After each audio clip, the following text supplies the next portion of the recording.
I am Chef Michelle, and today I'm going to be showing you a super quick and easy recipe to make in the truck in a crock pot. You throw it in before you start going, and you can have dinner or lunch whenever you want when you hit the road.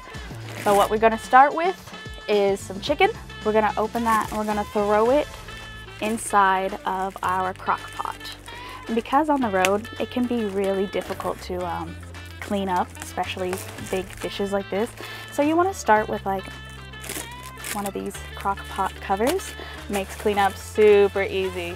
You just take it out, throw it out, and boom. You'll just throw your chicken in just like that. Try not to make a mess everywhere.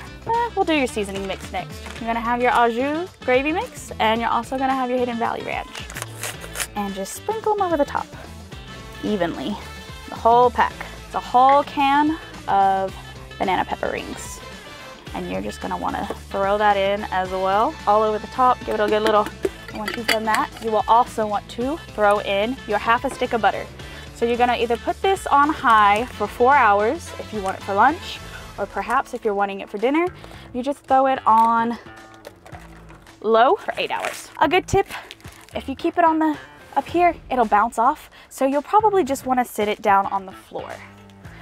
Once this is finished cooking, all you have to do is shred your chicken. It's great with rice or noodles or any other sides that you want, maybe over some vegetables as well. So once you finish shredding your chicken, you're gonna have something that looks a little like this. And again, I would put it over rice, throw on some veggies. At the end of the day, we're always reaching for something that's gonna be super quick and easy.